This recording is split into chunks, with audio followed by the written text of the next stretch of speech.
Hello, my friend, and welcome to another exciting episode of Negotiate Anything. Thanks for joining us today. With over 10 million downloads and listeners from more than 180 different countries, it's dedicated listeners just like you who have made Negotiate Anything the #1 negotiation podcast in the world. I'm your host, Kwhitney Christian. I'm a business lawyer, mediator, author, and the proud CEO of the American Negotiation Institute. Now, before we get into today's insightful conversation, I have a golden opportunity for those of you who recognize the power of negotiation in your professional lives. Have you ever found yourself wishing that you could navigate those high-stakes conversations with more confidence? Or perhaps you're looking to empower your team with the art of persuasion and conflict resolution. At the American Negotiation Institute, we've crafted specialized keynotes and workshops tailored for those very needs. We've transformed the negotiation skills of professionals worldwide, and we're eager to do the same for you. We believe the best things in life are on the other side of difficult conversations, and our goal is to help you improve your lives and the lives of those around you, one difficult conversation at a time. Don't let another challenging conversation leave you second guessing. Click the link in the description to discover how we can help you find confidence in conflict, negotiate better deals, and have stronger relationships. Because in the world of business, every conversation counts. And now, without further ado, let's jump into the interview. Whitney, thanks for joining us today. Thanks for having me. So how about you get us started by telling us a little bit about yourself and what you do? My name is Whitney Christian. I am a family physician in Ohio. I'm also the wife of Kwhitney Christian, the mother of Kai and Dominic Christian. And those roles keep me pretty busy. I like to believe I do other things too, but those are the main things that I do on a daily basis. Yes, listeners. So if this is your first time listening to an episode, this is not the best episode to listen to like get a vibe on what this podcast typically is. Because after 7 years and over 700 episodes, I've done the thing that I've been avoiding, which is having Whitney on the show. So you have been avoiding it. You made it seem like it was me that was running away from your podcast. Yes, of course I did. Okay. There, you heard it here first, people. Yes, so it was becoming harder and harder to avoid, and so we posted about it. Hey, Whitney's coming on the podcast. Unfortunately, that post did really well. Unfortunately. And so here we are having this. And so just promise me you won't embarrass me in front of my friend. I don't really know that I can make that promise. I don't like telling lies. Oh boy.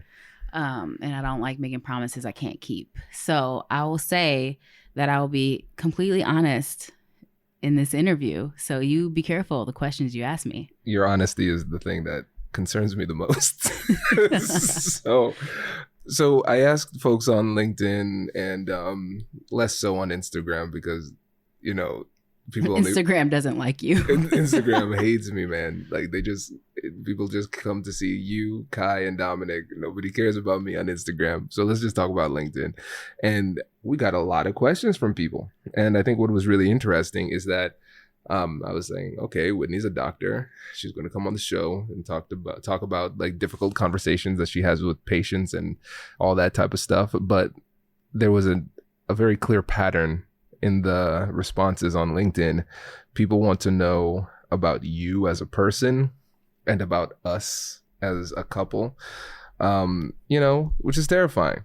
Well, it's the day before Valentine's Day while we are recording this. So this one's for the lovers out there. Yep. And with that, let's get started. Why don't you talk about our origin story? How did Kwhitney get started? Kwhitney, that's our relationship name that our friends coined back in college. We met sophomore year of college. Actually, I first learned about you in the summer between freshman and sophomore year. My freshman and sophomore roommate, her name is Lindsay. Hey, Lindsay.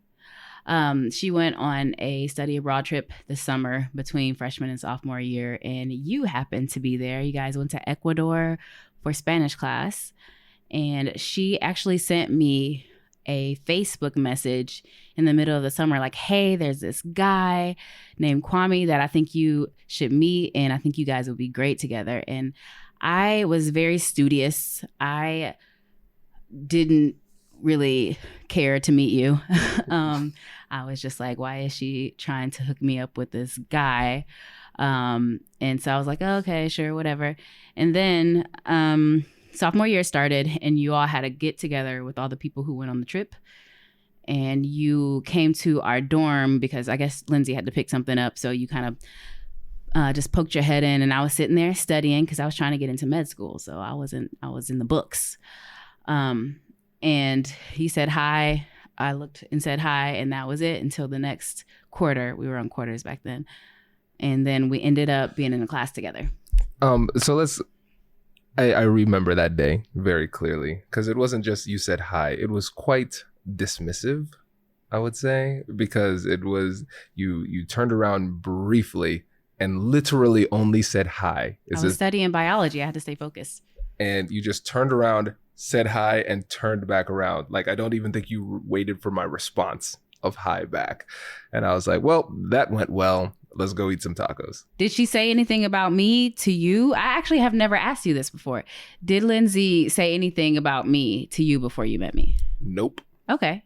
So then you didn't have any expectation anyway. I had an expectation as soon as I saw you. I was like, well, let's try this out. I dropped my line. I said hi.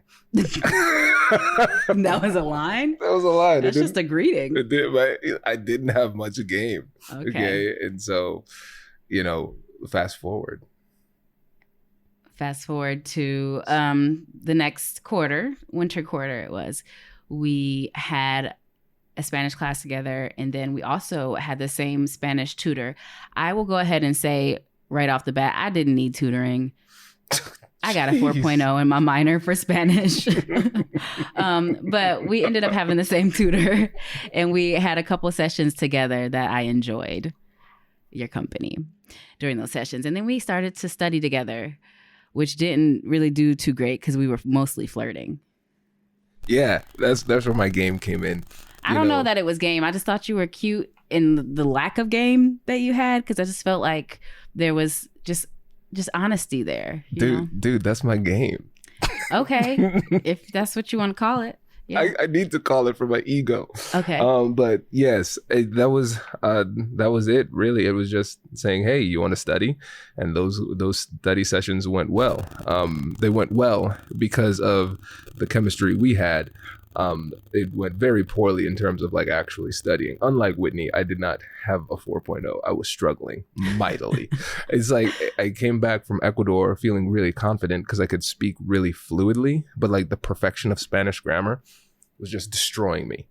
And we came up to the drop deadline because you're trying to get into med school. I'm trying to get into law school. And I'm like, where this Spanish minor is going, it's not looking good for me. Were you trying to get into law school at that time? Yes. You were pre-med at one point. Remember that? That was very brief. Yeah. Thankfully, because I was thinking, I was in psychology. My major was psychology. I was thinking psychiatry for a bit. Yeah. And then I saw organic chemistry abuse all of my friends. And I was like, I want no part of this. I'll avoid it. But anyways, so we came up to the drop deadline, and I was like, I'm gonna have to drop this class. And I was talking to my tutor who wanted me to stick to it. And Whitney was there like, oh, maybe you should just keep on trying. And that was my way of saying that I like having you around. Yeah. And I stuck to it, and I managed to get a B. And the rest is history. I'm made it into law school. And your med school entry was never in question. So that's how the love story started, and then we can talk about how it didn't end. It's still going to continue. Yes, we're still here. Let's go through grad school from your perspective. All right, we're in Spanish class, going well. How did we start dating? Because this actually leads us to one of the questions from Victoria, I believe. Yes. I'd like to see you ask her what happened and what did you say that left her the most starstruck when you were dating, for her to feel like you were the one. So, yeah, what was it? What did I say? Yeah, what did I say that left you the most starstruck? Okay, first of all, Victoria. Don't address the word starstruck. Just roll with starstruck. Okay, I was gonna say I was never starstruck. I did like you. You were cute. There's that. I don't know if you have seen my husband, but he's very handsome and he's very chocolatey, and I like chocolate. So there's that. Thank you. Yeah, you're welcome. And then I don't, like I said, I didn't feel like you had game, because I think if you had tried to actually use what people call game, that would have been a turnoff for me. I liked that you seemed genuinely interested in me as a person and were not just running game. You wanted to hang out with me. You wanted to do things with me. You know, you acted the same around me with your friends or just me. So it was just you were genuine, whereas a lot of other college guys are, you know. Spitting game. Yeah. I was incapable of it. But clearly it worked out. Yep. So I'm glad it worked out. Cool. So we got married on a busy day. So we got married the day I graduated from undergrad. Kwame actually graduated a quarter earlier. You graduated, what do we call that? Was it spring? Spring quarter. No, or I graduated like in March. Winter, whatever Something that was. like that. Yeah. You graduated the quarter before me, and I graduated when most people normally graduate, the biggest graduation. And then I was like, hey, why not, make it a real day to remember? Let's get married too. My family's already in town for my graduation, so let's do this thing. We like to be efficient, and my parents got married on graduation day. Dad from med school, mom from her PhD program, got married the same day. They were foreign, they were immigrants, so their family wasn't always in the country, so it made sense. All right, we're going to celebrate graduation, celebrate the wedding. I'm like, you know what, it worked for them, let's just do it now. And now I am very happy that we got married then, because seeing the price tags of what our friends are putting into weddings, it is I know, we were young and broke. So I was thinking of having, and I would still like to do this, we need to talk more about it, just like now that we're more established, another celebration of our union, like a vow renewal. I would like the record to reflect that I just talked about how great it was that we got married back when we were broke and we didn't have to spend money. And Whitney's like, I've been thinking about that too. And I would like us to spend a lot of money. Well, we'll talk more offline about this. Yeah. So, hey, everybody, when we launch this online course and community, please help a brother out so I could pay for this little shindig Whitney's asking for. Goodness gracious. So, Victoria, there's your answer. When I saw the word starstruck in this question, I'm like, this response is going to be hilarious. Okay. That was easy on you. I appreciate that. All right, so let's move forward. You're in med school. Mm-hmm. I'm getting my law degree and master's of public policy. Describe the relationship then. The relationship, as I remember it, was mostly like we studied. We went to our respective professional school classes. And then when we weren't in class, or I wasn't in rotations, so the third and fourth year of med school is rotations, then we just hung out together at home. We studied, we ate food. If we went out to a restaurant, we ordered one dish and shared it because we were broke. Yeah. That's what I remember. I do remember that, pulling that move all the time. Yeah. All the time. Because we would go out to eat like maybe once a semester or once a calendar year. Or, at the beginning, when you get those loans in, you feel a little bit rich. Yes. Okay, good. Now, I think after we get through med school, I think we could get to a really great question from Robert Kennard. What is the biggest thing you both had to negotiate while being married? Would you like to answer this one? No. Or okay. Oh, yeah, that's right. I'm the interviewee. You're the interviewer. Hands down, the biggest thing that we've had to negotiate is bringing another life into this world.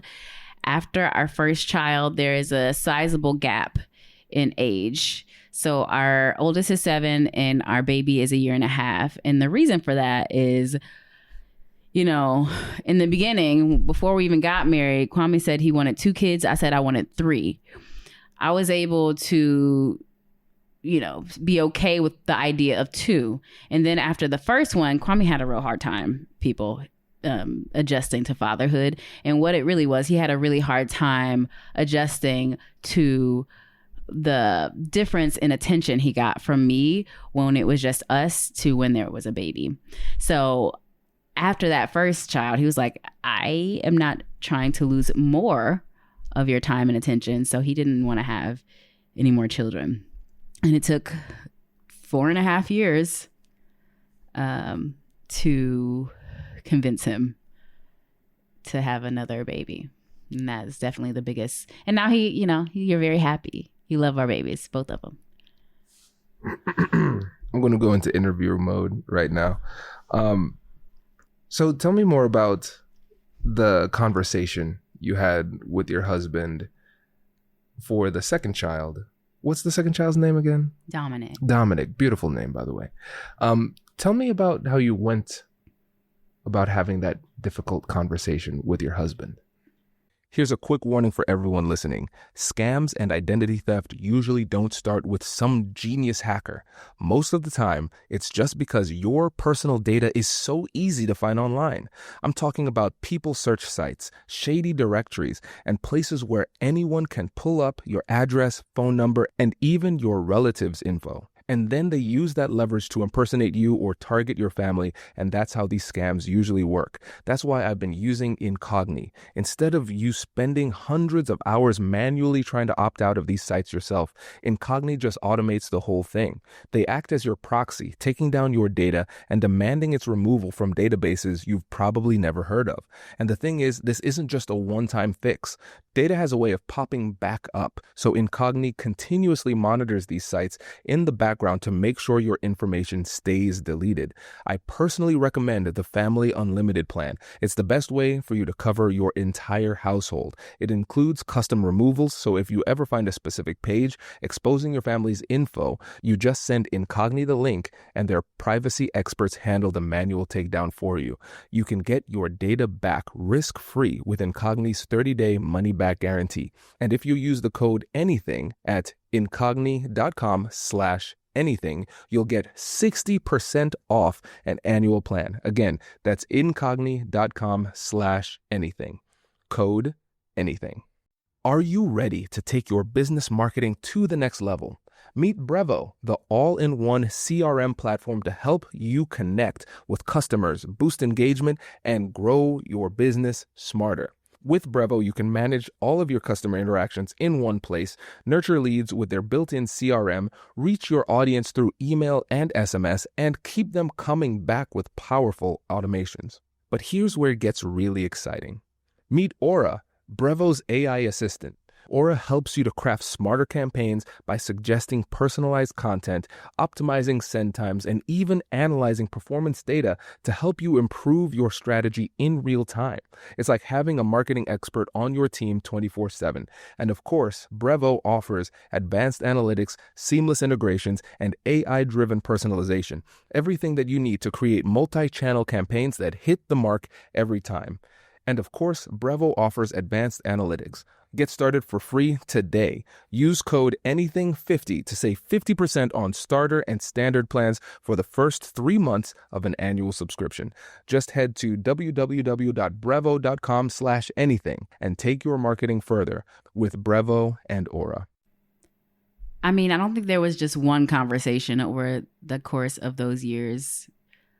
It was just multiple conversations in your mind. That was just it. There was no like grander strategy or anything like that. It was just like keep on talking about it until he gives in. Was that like the the plan. Not necessarily until you give in, but, you know, it's kind of like, oh, you know, life is changing. Things are a little bit more easy right now. Maybe now is a good time to bring it up. Oh, this is actually quite fascinating. This is really interesting. Anything else that's coming to mind? I mean, Kai really wanted a brother. I remember that. Both of our mothers wanted another grandchild. Everybody wanted a baby except for you. Yeah. 100% true. Yeah, this is interesting. So what is it that you clearly have another idea that you're thinking of that I don't know what you're talking about? I mean, it just shows like the difference in how we think through these types of things. So like if it was a big negotiation for me, I would have had like a strategy laid out. I would have had like a sequence of conversations that I would have planned out. I didn't do that. Like I would have said in this conversation, my goal would be to do X, Y, and Z. But yeah, for you, it was just like persistence. Yeah. Yeah, fascinating. Yeah, so listeners, it became really clear like I was the problem. You know, like everybody wanted a baby, another one.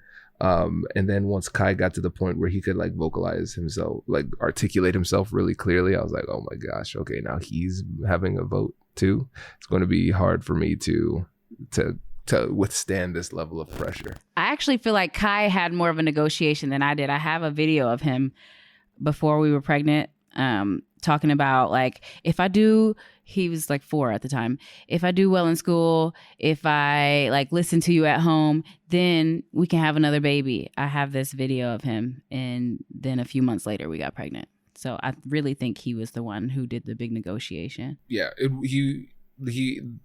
was really mainly Kai. It really was. And I think you were a lot more flexible the second time around too, in like having more childcare. Yeah, I mean, we also had more money, so yes, more money to more resources to dedicate to that. So I'd like to thank the American Negotiation Institute for sponsoring our second child. And also, like, I was finished with residency, so I have an attending salary instead of a resident salary. True. So true. Okay. Yeah, no, that's right. That's right. Yeah, it was mainly persistence, but then also bringing in that persuasive voice of Kai to this negotiation. So that was the big one. Whenever people ask like, oh yeah, there's a big age difference between the two kids. I was like, yeah, that is the extent of my negotiation abilities, you know? So yeah, there you go. So Robert, there's the answer to that question. Can I play something here? Sure, for the people? This is here, I'll put it next to my mic. My mic's better. It's this one right here. You see the one where he's peeking his head through? Yeah. I turn this on. What are you saying? I want out water. And how are you gonna get it? If I write good and work very good, so good, so hard on Earth, like even like so hard, 1,000 billion one hard, then I might be able to get a baby. Okay, and how are you gonna get the baby? By learning to not kick people in the pee-pee. Was he kicking people in the pee-pee at the time? No, I think that what happened was you would wrestle with him, and then sometimes he would accidentally kick you in the pee-pee. He would do that all the time. I'm like, you're hurting daddy. It doesn't feel good. Yeah. And also, it's not good for you making more babies. So this is unreal. Simone, feel free to edit whatever you want. No, I think that should stay in. Oh my. That's just, scientifically true. That is very consistent with Kai. If I work really hard, like 100 billion% hard, then maybe I could. Yeah, and he was 4 at the time. He's and still working hard for what, man? I like it though. I like it. This is great. Okay, cool. Now, this is something that was brought up by my producer at LinkedIn Learning, Heather Schuler. She asked this question. And another one of my friends, Julia, asked a version of this question. So I'll go to Julia's version. She says that for her as an expert negotiator, she says the thing that people always ask me is, I bet Brad hates being married to a negotiator. And so for you, being married to somebody who is considered by some to be a negotiation expert. Please lower your eyes. Your eye rolling, that's a microaggression. Hurt me deeply. Okay. You can mail your Continue apology. the question, please. How does it feel to be married to a negotiator? Awful. You know, I mean, I really appreciate what you do, like from a professional standpoint, but leave it outside. Leave it outside, you say? Yeah, because sometimes I know what you're doing and I'm just like, no, just have a regular conversation with me without using tactics, or just some of it is not negotiation. Some of it is, I feel that it might be like I'm on the stand and you're interrogating me, and I guess it's not called interrogating, but that's what it feels like. You're an attorney. You're trained to argue, and I don't like it. I'm trained to like save lives and, you know, help people live their best, healthiest life. And you're trained to argue with people, and I don't, and that's not something that I always have interest in doing.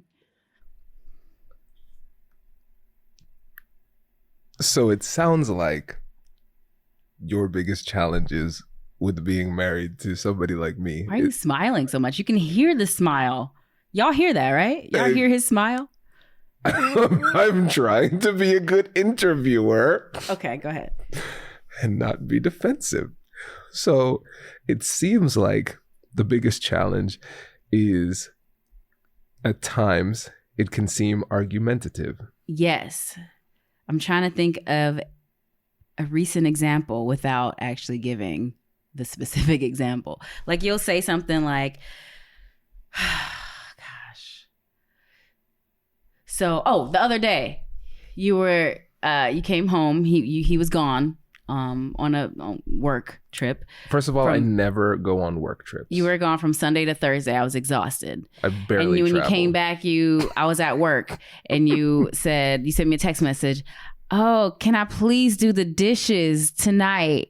And I'm like, just do the dishes right now. Like, you don't have to ask or beg me to do the dishes. I'm just like, okay, I'll play along. Yes, please do the dishes. That'd be great. And then, you know, I get home, the dishes are still in the sink, whatever. He said tonight after dinner. Okay, great. And then we go to bed, the dishes are still there. And then the next day you're like, well, I said after dinner. It's still after dinner. It is the next day, sir. It's after dinner. It's way after dinner. Like, well, you find these loopholes. Well, first of all, let's not conflate like my personal flaws and shortcomings with like my expertise as a negotiator. Okay, so let's get that on the table. And based on the way that you're describing the times when I'm annoying, it's not the negotiator part of me that's annoying. It is the lawyer part of me that's annoying. The lawyer part, yeah, definitely. Because negotiators don't argue. If I like wanted to persuade you, I wouldn't argue. But then sometimes, you know, you get caught up in the fog of war, a conversation gets heated, and then I become a lawyer. And I know. And then you're like, no, just say yes or no. Answer the question, yes or no. It's not just a yes or no question. There are other things, there are other details that matter here. And you cannot cut me off from expressing myself in these other details. So there are times where that has occurred, and those times are really indefensible. So let's just like thank you. I was trying to figure out where that was going. I was trying to figure out a better answer than the truth, which was not on my side. So yeah, I mean, yeah, sometimes I get a little lawyery. I'm sorry. Took 3 years of my life, you know, so of schooling and then, you know, practice. So sometimes I get a little cross-examining. Okay. But that's not me as a negotiator. Yeah. The time I feel like you have negotiated some good things for our marriage. Like when I was working too much and you said take some, you know, lower your FTE. FTE is how many hours you work. Yeah. So I lowered it from 1.0 to 0.75. Yeah, that took months, by the way. Well, I can't just lower it. I have patients who are scheduled like months in advance. So that's why it takes months. Don't act like it was the patients that made it take so long. It took a while for you to even like accept it as a legitimate possibility. You're like, no, Kwame, I like working myself to death.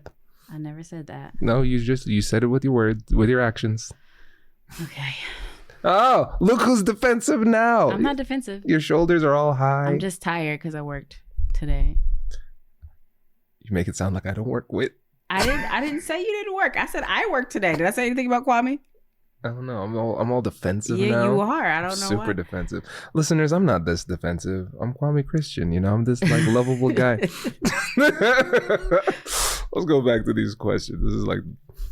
Yeah, I feel like we're gonna have to do a lot of editing on this. Man, I shouldn't have done this episode. I'm all off my game. I'm a good interviewer usually. Let's just go to the questions. Okay. Anyways, yes, Talar, my friend from Ireland, who now lives in the States. Yes, she has a really cool question. Ask Whitney to tell you something that you don't think she knows about you. So I want you to try to tell me something about me that you think that I don't know. That I think that you don't know that I know. Yes. Yeah. Yes. Oh, that is a good one. I don't. Can we come back to that one later? Mm-hmm. I'll have to think about it for a while. Okay. Something that I know about you that you don't think I know.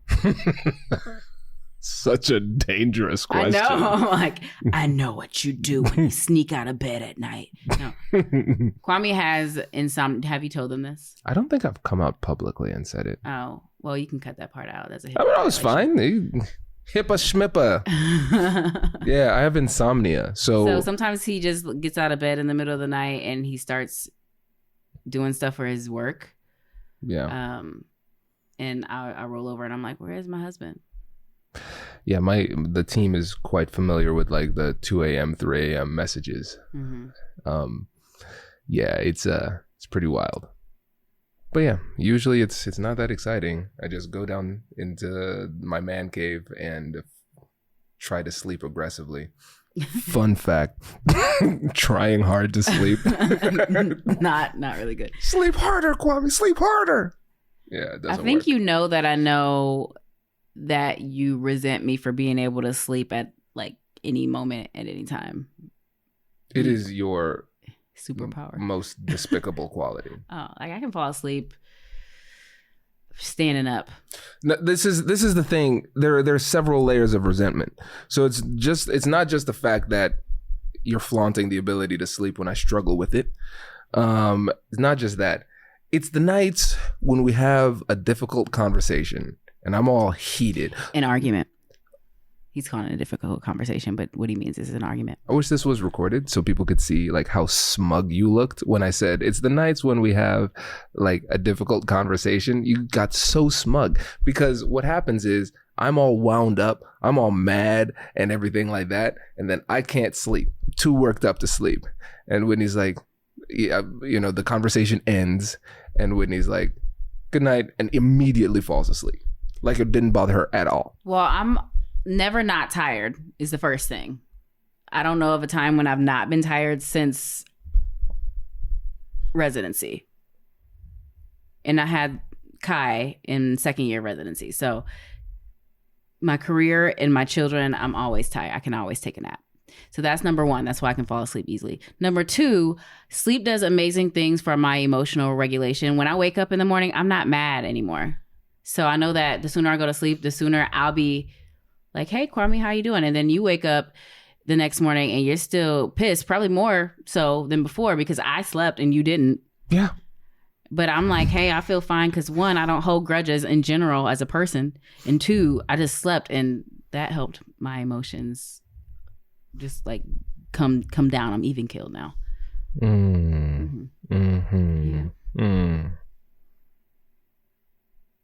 On to the next question. What is non-negotiable? Like in our marriage? Or Oh, that's it. Open-ended? That is Rashida asking an open-ended question. Let's see where you take it. All right, let's talk about something that's actually a negotiation skill. Taking care of yourself before you show up to negotiate with anybody else. Because if you're tired, stressed, and running on fumes, you're going to make worse decisions. Period. And that's why I'm a huge fan of Cozy Earth. Cozy Earth's whole mission is to elevate the everyday with obsessive detail and better materials so you can feel it immediately. Their bamboo pajama set that's made from viscose from bamboo is unbelievably soft. It drapes really nicely, and the classic cuddle blanket, that thing is dangerous because once you wrap up in it, you're not getting anything done. It's plush, it has a comforting weight, and makes your home feel like a reset button. And here's the best part. It is completely risk-free. Cozy Earth gives you a 100-night sleep trial and a 10-year warranty, so they really stand behind the quality. So this month, show a little extra love to someone you care about or yourself. Go to CozyEarth.com and use my code Kwame for up to 20% off. And if you get a post-purchase survey, make sure to let them know that you heard about Cozy Earth right here. When you start something new, whether it's a business or even a big creative project, you realize how many hats you suddenly have to wear. You're doing branding, systems, operations, marketing, and the to-do list keeps on growing faster than you can finish it. That's why having the right platform is such a game changer. And for millions of businesses, that platform is Shopify. Shopify is the commerce platform behind millions of businesses around the world and 10% of all e-commerce in the United States. It helps you to build a beautiful online store with ready-to-use templates, and it gives you the tools to run the whole operation in one place, from inventory to payments to analytics. And if you ever get stuck, Shopify's award-winning 24/7 customer support is always around for advice. Start your business today with the industry's best partner, Shopify, and start hearing. Sign up for your $1 per month trial today at shopify.com/Kwame. Go to shopify.com/Kwame. And one more time, that is shopify.com/Kwame. I mean, this podcast is called Negotiate Anything, so it's kind of hard to come up with. I guess that our family comes first is non-negotiable. Like the well-being of our family is top priority. That's good. Mm-hmm. That's a good answer. So Ryan said, I'd love to know her negotiation strategies for negotiating with you. So besides the baby negotiation, which I guess was just like, you know, brute force and persistence. I wouldn't say it was brute force. I didn't like put you in a headlock or something. You used my son against me. I didn't tell him he himself wanted a brother. You used my son to create another son. But anyway, that was all him. He wanted. What's your brother. strategy for negotiating with me if you want to change my mind on something? So I know that you are all about research and reasons for things. So if I wanted to change your mind about something, doing some research ahead of time of things that I will talk to you about the benefits of doing it, whatever it is, the way I want to do it. Mm-hmm. And then giving background on why it's good either scientifically or anecdotally for other people, why it has worked well, or just those main two things. And then coming up with reasons that it would be good specifically for you or me or our family. All right, I have another question. Would you say that I'm hard to persuade? It depends on what it is. You are stubborn about some things, yes. I'm stubborn about things? Yeah. So do you want to know what things you're stubborn about? Should I? Yeah, go ahead. Tell the world. Putting the toilet seat down. I can't persuade you to do that. Like, it's been 13 years almost. And you still leave the toilet seat up. Every time. Hold up. Not every single time. Basically 98% of the time. But not in our bathroom. Yes. You do. I go in there multiple times a day and the toilet seat is up. I didn't put it that way. Yo, there is some kind of elf struggling with toxic masculinity in this house because I put the seat down every day. Okay. So there's that. And then also, I don't want to badmouth you on your podcast. So we'll just leave it there. So listen, I stand by all women and my wife in fighting this scourge of the toilet seat being up. It disgusts me. And it needs to stop. I feel like in this situation, no doubt, I have fallen short. But it is not intentional. I don't look at the toilet seat. I'm like, man, I'm leaving this up. It's going to be great. I just don't think about it. It's an awareness thing. When I do think about it, I put it down. I just usually don't. So yeah. Okay. So noted. I have growing to do. I'll do better. Other things sometimes that you are stubborn about. So Kwame has an undergraduate degree in psychology, but he thinks that makes him a psychologist. It doesn't. So some things with our kids as far as like early childhood developmental stages. You'll want to do certain things and I'm like, no, like developmentally this is on track. And you're like, well, who's the psychology major? And I know about early childhood psychology and development. I'm like, but like I'm a family physician, so I actually like see pediatric patients quite often, not just my own children. So I also have that experience in practice, not just like books that I read when I was in undergrad. But you get you're very staunch about that when it comes up. And I'm just like, you know what? Picking my battles. You can go ahead and have that one. What? Are you laughing because it's true? No, I'm laughing. There's a Kwame in my head like, Kwame, set the record straight. Go get her. And then there's another Kwame like, Kwame, tens of thousands of people will hear you. So there are these voices in my head. How do I respond? Yeah, thank you for sharing your thoughts. Mm-hmm. You're welcome.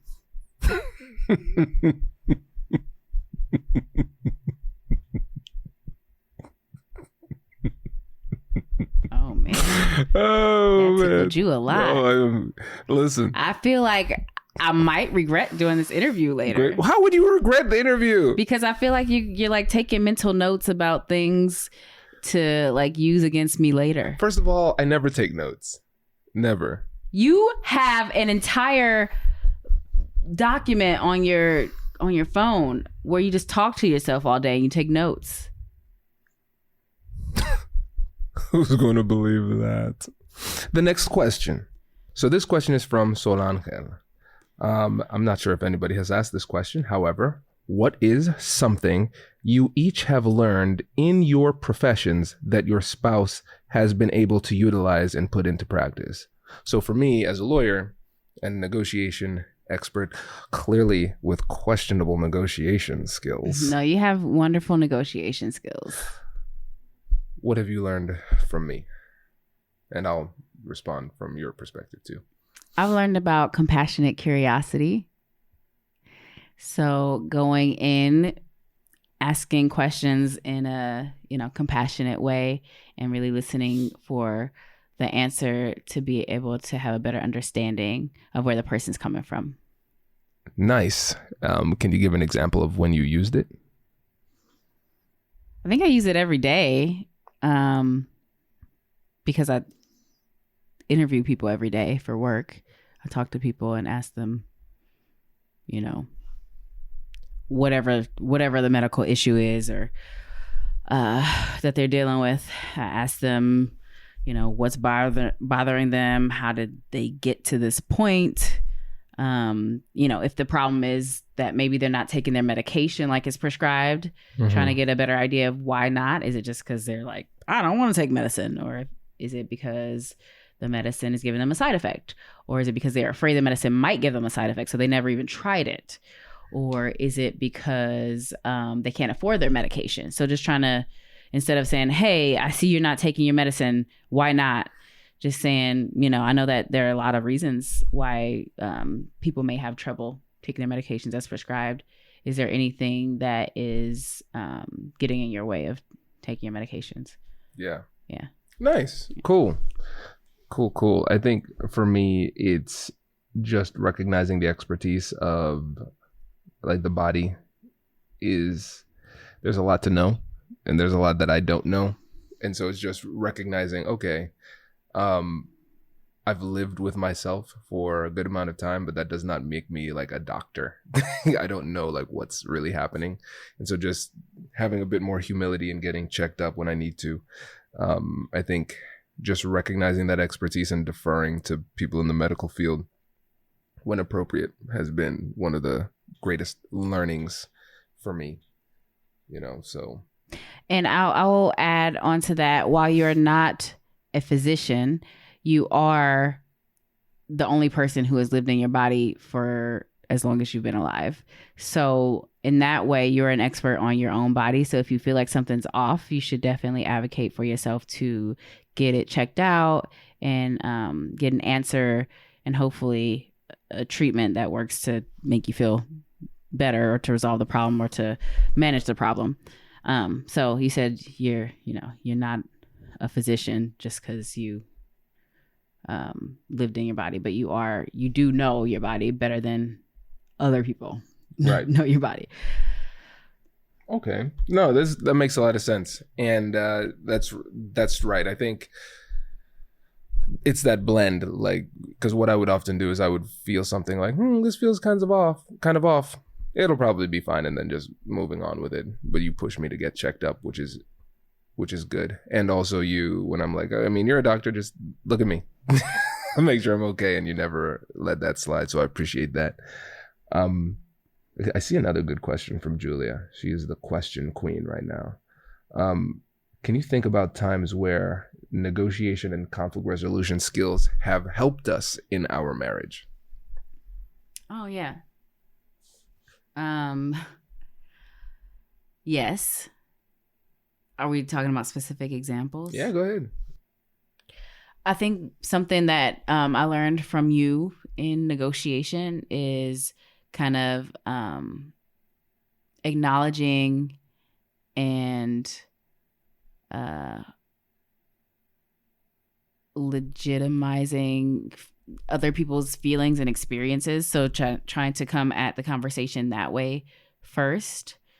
Like, I'm upset about this, or I feel, we left things at a bad place. But when we come back to the conversation, trying to not only talk about how I feel in it, but acknowledge how you feel in it and how that might affect, your decision making in this, or kind of what you would be open to as far as negotiating the subject. Nice. Does that make sense? Yeah, it definitely does. Yeah, the validating and acknowledgement, that goes a long way, because otherwise I would have felt, a lot of times I would feel the need to kind of like impress upon you like how I'm feeling. I'm feeling mad, I'm feeling sad, I'm feeling disappointed, I'm feeling lonely, I'm feeling hurt, whatever it happens to be. And I think earlier on in the relationship, you would just say like, yeah, I'm tired because I'm in residency and residency hours are wild. This is what I have to do. And I'm like, I understand the fact. I'm talking about how I feel about this. Mm-hmm. So now you do a much better job of acknowledging that, which I appreciate. Yeah, and I think that's helped our marriage and our relationship when I acknowledge that and validate that, while it's true that I'm tired because I worked an 80-hour work week in residency, or now I'm out of residency, I don't work like that anymore. I worked, 36 hours at my job and then came home and took care of the kids. What? You've never worked 36 hours because I don't work 36 hours at my job. No, per week. That's how much you're at the office. That doesn't count. You're not counting the. Like, I thought you were saying I work less than that. I was like, excuse me, sir. No. Okay. No, you like that's if you. If yeah, you I work. I do work more than that, but that was. I'm just saying I don't work as much as I worked in residency, and then I come home and I do stuff with the kids. Take care of them, and then so I'm just like. I'm tired. This is true. But also you have feelings and needs. And it's nice that you want to spend time with me. That's something that I would want my spouse to want. So just trying to acknowledge and validate that and then act on it. Saying like, okay, these hours are dedicated for Kwhitney time. Or, let's plan a date night regularly. So that you don't feel that way. Even though I'm tired, we can just carve out this time and it'll be protected. This conversation reminded me of another conversation that we had. When we think about persuasion, I'd be interested to hear, like, if you're trying to persuade me, we talked about the negotiation strategies, things like that. But if you're trying to persuade me, like, that there are certain specific, like, Kwhitney strings to pull that can persuade. I see your Kai smile creeping onto your face.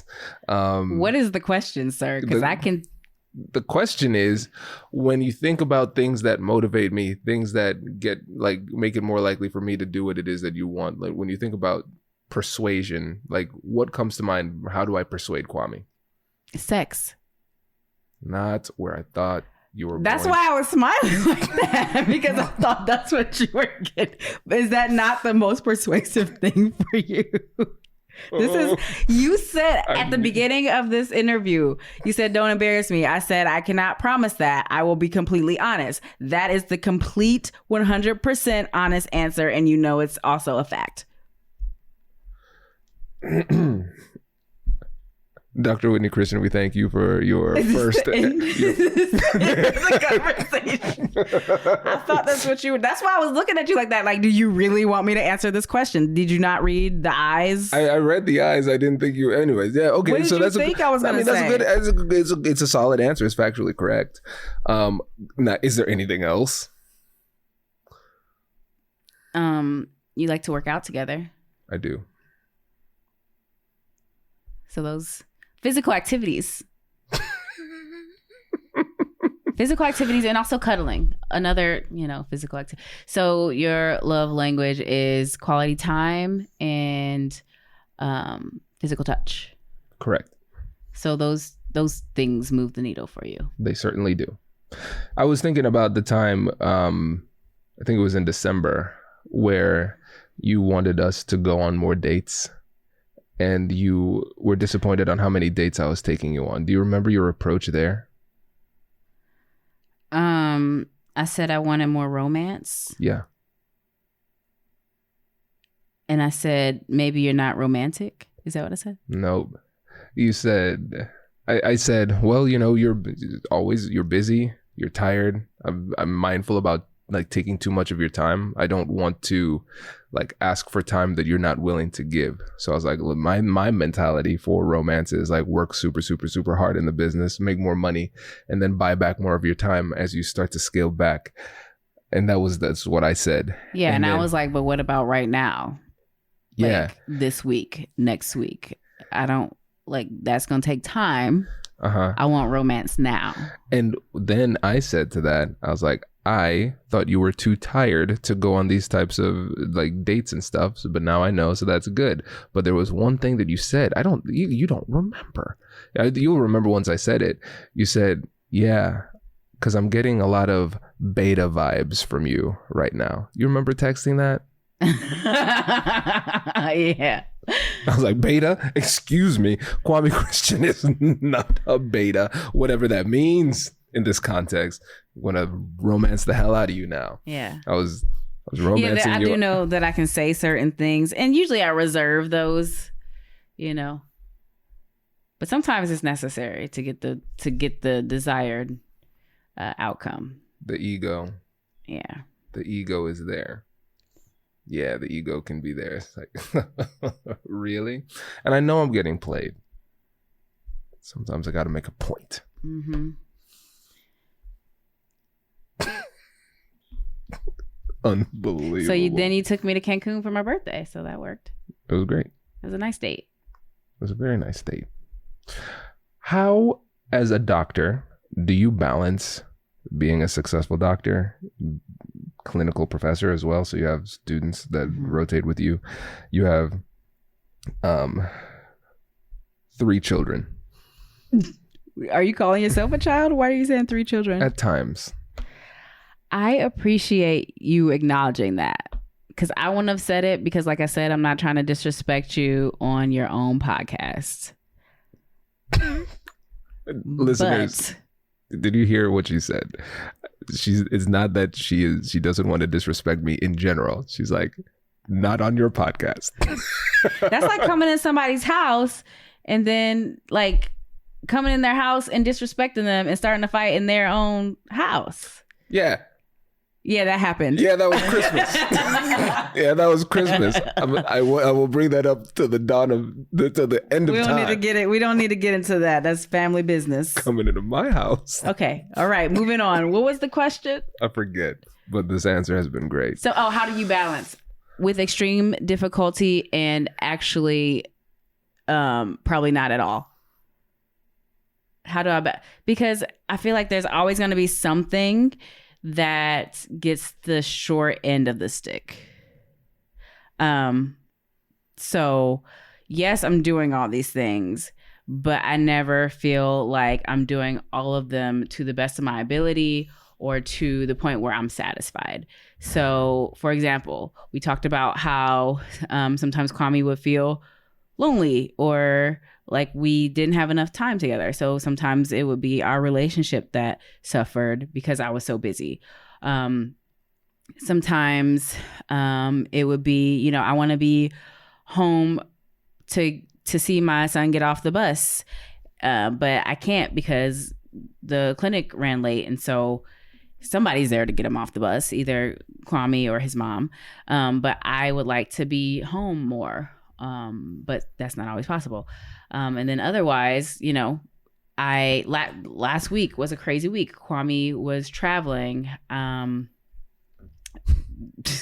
So, I got a call from the school. I had to pick Kai up from school, because he was sick. So, I'm not going to spend extra time at work to get my charts closed. I got a call in the middle of the day 2 weeks ago that Kai had injured himself. And so I had to cancel patients to pick him up from school and take him to be checked out that day. So something is always going to win. And that means that something else is going to lose. But you just have to choose at the time what is the most important thing. And then knowing that you're going to come back to the other things when you can. So I don't know that that's balance. That's just, you just have to make choices and then know that something is going to suffer just temporarily. And then you'll come back to it and try to pick it up when you can. Yeah. No, that is really good. I have another one from Joshua Mitchell. What advice do you have for people who are resolving conflicts in a marriage or a relationship? Know that there are seasons for everything.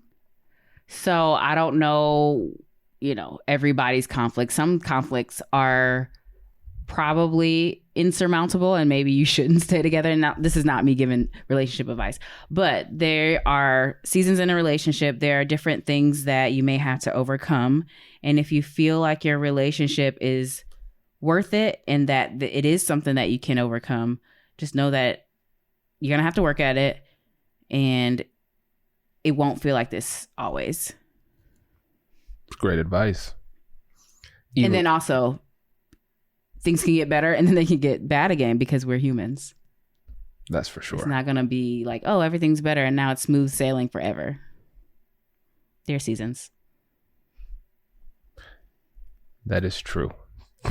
And sometimes you have to be very patient. Elaine has a great question here. What would you coach me to do differently to make me a more effective communicator? I love this question. Before the end of the question, I was like, what would I coach you to do differently? Let me write this list of things in the house. But just to be a more effective communicator. So that one specifically, and this is probably very specific to our relationship. I know when you are upset about something, and then you always pretend like you're not for like hours at a time. Which now I just try to give you space to, process your feelings. But when I ask you, hey, is something wrong? And then you tell me no, then I just feel like you're lying to me. So just being honest, like, yeah, something's wrong. I just don't want to talk about it right now. And let me know when it's okay to approach you. Because my thing is, I want to talk about it and, try to come to a resolution sooner so that we can, snuggle and be happy and lovey-dovey again. But you're not in that same space that I'm in. So, but I need you to like at least acknowledge the fact that I'm feeling something that is real coming from you. Because otherwise I'm just like, what am I supposed to do with that? Should I avoid you? And then you think like I don't care if I'm not near you or don't try to figure out what's going on? Or if I'm, like extra lovey-dovey, then I'm just annoying you because you don't want to be near me. So I need you to tell me when you're upset about something, like what is it that you want me to do? Do you want me to wait and come back in 2 hours to talk to you about it? Do you like not need to see my face right now because it's angering you? I don't know. So that's the main thing. I don't think I think that's way too specific for her question, but that's it. It's a great answer. And following up on that, what would you say are my biggest blind spots, just in general? Blind spot? I don't know if I would call it a blind spot, but I think that especially because you are a negotiator and you try not to go into things emotionally, you sometimes pretend that you don't have emotions. And I'm like, Kwame, it's fine to have emotions. You're a human. And you're like, I'm not a human. And I'm like, but you are though. Is that a blind spot? Would you call that a blind spot? It's certainly something. Yeah, it's something. So that is a big one.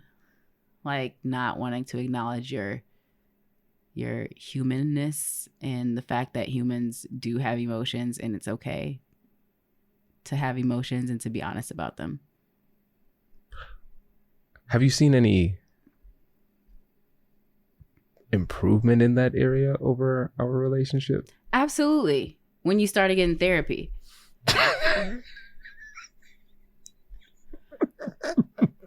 Do you not want me to answer these questions honestly? No, I do want you to answer the questions. I don't know. I don't have wives on my podcast that are married to me. Okay, so like this is a new experience and I'm responding with awkward laughter. Let's go to another question. This one is from Aramide. So Aramide says, what is one negotiation skill or tactic that is helpful for better parenting? So I think different stages of children, the answer may be different, but giving the child the choice of this versus that when you know that both of those things need to be done. Like, do you want to brush your teeth first or do you want to take your bath first? Both of those things are going to get done, but giving them the choice of what order to do it in helps them to feel like they have more control. And a lot of times for kids, that's one thing is like they get told what to do all the time. So giving them, the ability to control something is really a gift for them, a plus. They really like it. Yeah, there's probably other stuff, but I found that one, especially for like 3 or 4 year olds where they're really trying to assert their independence and test the boundaries. But you still need to brush your teeth and you still need to take a bath. Nice. Options do work really well. I'm going to take a spin on Patrick Tinney's question here, because he wanted you to ask me, how would you rank my top 2 negotiation personality styles? But I'm going to turn this on you. When you think about yourself as somebody who is a communicator, when you think about your style, when are you at your best and when are you at your worst? I'm at my best if I have gotten rest and I have my basic human needs taken care of. So if I'm not hungry, if I'm not sleepy, if I'm not in pain, I'm going to be a better communicator and I'm going to be a better listener. And I'm going to be more patient. If I am tired, if I am hungry, if there's something that is bothering me physically, if there's something that's bothering me emotionally or like mentally, something is going on, I'm not going to be a good communicator. I'm not going to be a good listener. I'm going to revisit a question that I asked you a couple weeks ago. Oh.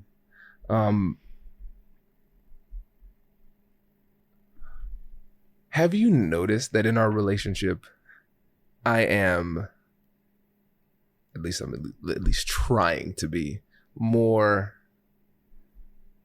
relaxed, more go with the flow, more chill, and less argumentative? Yes. Oh my God. I'm just trying to figure out from what date to what date you're talking about. Yes, I have noticed that.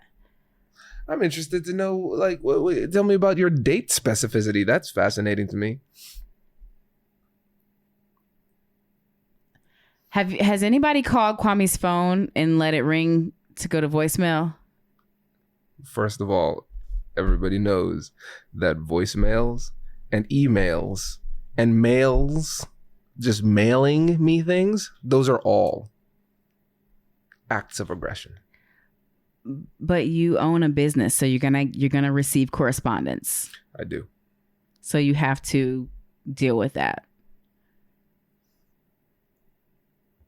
That's just a fact of life. You can't ignore voicemail, email, and snail mail. I never said I ignored it. You literally said on your voicemail that you don't listen to voicemail. And then like your best friend, your mom, and your wife are like, yeah, that's not a good look. You probably shouldn't say that on your voicemail greeting as a professional.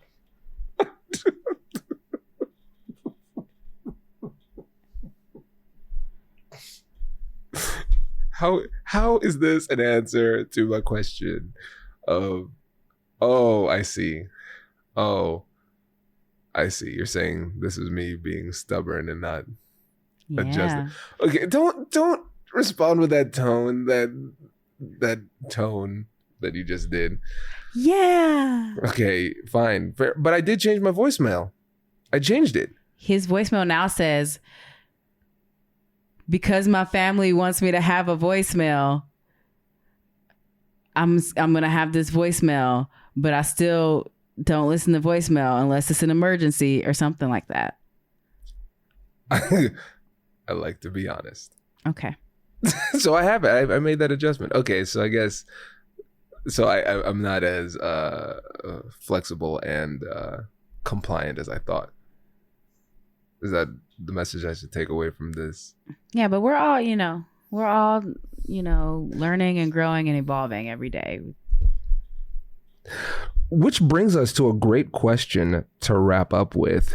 This is from my friend Lucia, who says, and I quote, "Ask her how she puts up with you. Curious minds want to know." Oh my gosh, Lucia. Thank you for this question, boo-boo. Patience of Job and just looking at the faces of my children and saying, man, these are some cute kids. We made these kids together. Let's give them the best life with both parents in the house. And just choosing to love you every day. And,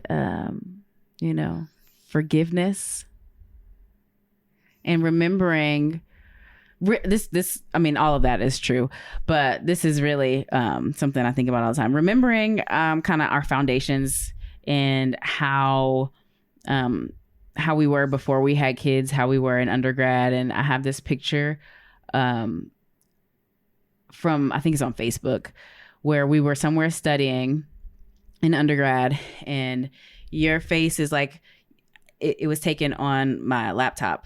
You know how it has the camera. You like put your head over the top of it, and the laptop is in front of me. And so your head is kind of hanging down the top of the picture. And then I'm looking up at you like this. And I just looked really happy that we were spending time together, and that you were my boyfriend. And just remembering moments like that where we made each other really happy in times when it's very difficult and I'm tired and the kids won't sleep and you're traveling and you left the toilet seat up and your socks are in the middle of the floor and you left your plate on the table without taking it to the kitchen to clear it. But I don't travel that much. You traveled last week and you're traveling again on Wednesday. But then I'm here for like a month. Is that true? Yeah, 100%. Okay. I got a month. Like it's like the 22nd. Okay. That's like more than a month here. But this year has been kind of wild. So. But yeah, I just remember our history. I look at our kids. I think of our future. And I also think of the fact that I also am an imperfect human. So I get on your nerves too. And we put up with each other.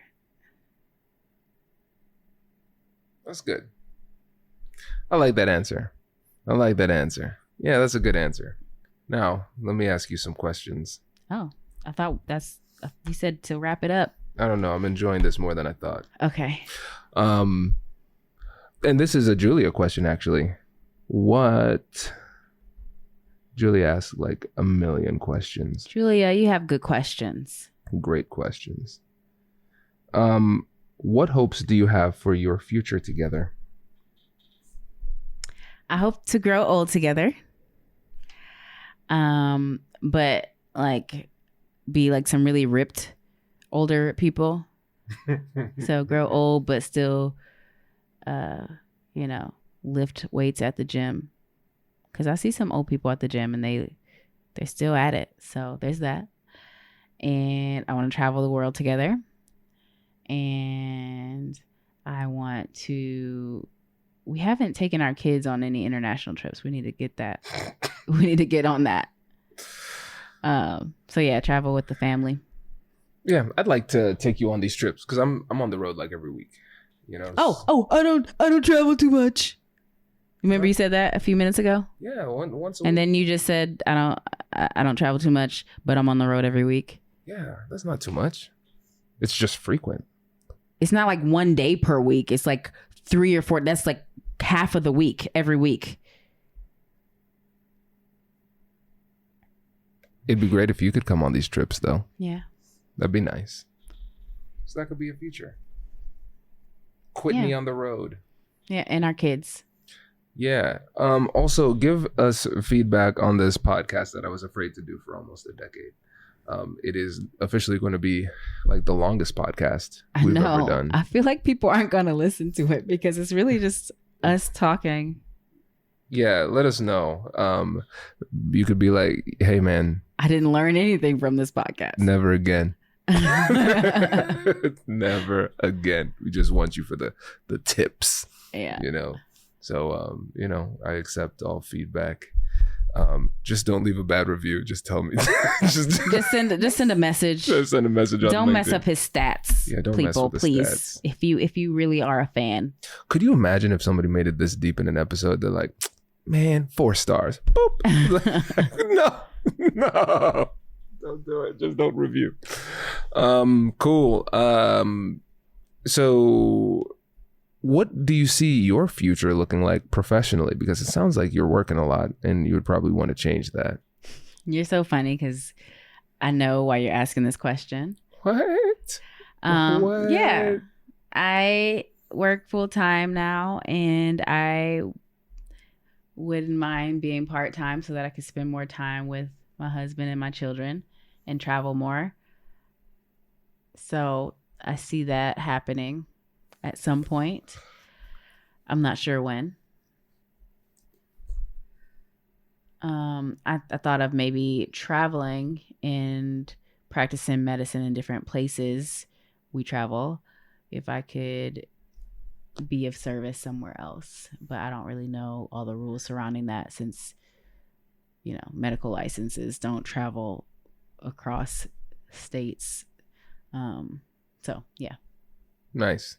Well, yeah, I think that's great, and we'll do our best as a community of global negotiators, me and the people listening, to try to create that lifestyle for you. So I'll try to make that happen, and buy some more of your time back. And who knows, maybe you could be on more podcasts. Oh, let's demo this idea that we came up with last year.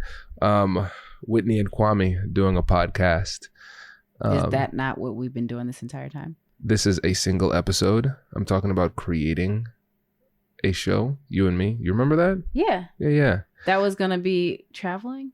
Yeah, it was going to be about like us being busy professionals, finding time to still be lovers and friends and be parents and travel and have fun and things like that. But also like conjoining that with like a more robust YouTube presence. Yeah. So yeah, if there's any interest in that, let us know. I promise I'll be less awkward. I can't wait to get back to like a normal episode where I can, sound smart again. Nice. Did I make you nervous? Girl, I'm always like never nervous. I'm always never nervous. English is my language. Crushing the English today. But anyways, thanks for listening to the Negotiate Anything podcast. We'll catch you in the next one. Say like and subscribe and stuff. Like, subscribe, and leave a comment. 5 stars only, though. What a noob. You don't like a podcast. You just said say like and subscribe. It was a trick. You literally said that. It was a trick and you fell for it, and it's quite sad. So you know what's going to happen, though? What? I got a taste of this. I'm going to make my own podcast, and I'm going to have more listeners than you. I'm going to steal your listeners. They're going to stop listening to your podcast. They're going to come over to mine.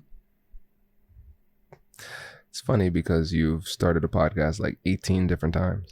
No, I've started a podcast twice, and I just didn't have time to dedicate to actually putting out regular episodes. How many episodes did you record? 3. Well, the people want to hear it. Okay. Let's get it started. But anyways, everybody, subscribe and leave a 5-star review on Negotiate Anything, or just, wait for a normal episode and feel that one out and then leave a review after listening to an episode that's actually like about negotiation. But thanks for coming on the show. I know it's late for you. How do you know it's late? How do I know it's late? Oh, you're talking to me. Thanks for coming on the show. I thought you were talking about the listeners. Like, you don't know what time they're listening to this. I looked at the clock. Let's go ahead, Simone. No, Simone. Simone. Don't edit it. That means cut that out. We should get like a clean ending. It is late though. Let me get a clean ending. All right, everybody. Really appreciated you spending this.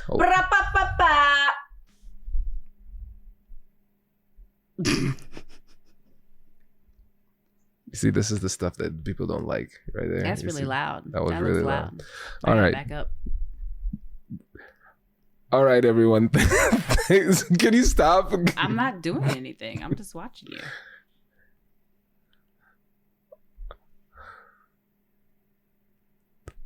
All right, everyone. You are the worst. Just let me finish. Okay, go ahead. Let me let my team break. Everybody, thank you. Just finish it. I'm trying to do it with you. You can just do it. You want to close it out? I don't want to. I want you to do it.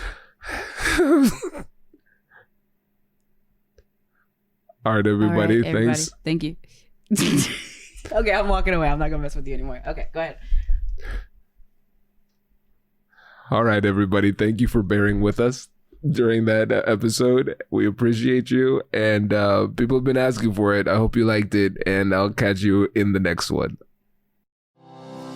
Congratulations! You've just joined an elite club. By listening to a full episode, you're now officially on the Negotiate Anything team.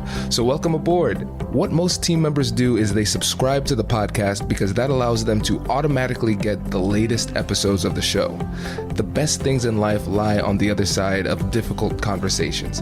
Keep learning, keep practicing, and keep getting better. Your relationships will improve, your career will soar, and you'll have the confidence you need to get the most out of these crucial conversations. Again, thank you for joining the team. We're excited to have you, and I will see you in the next episode.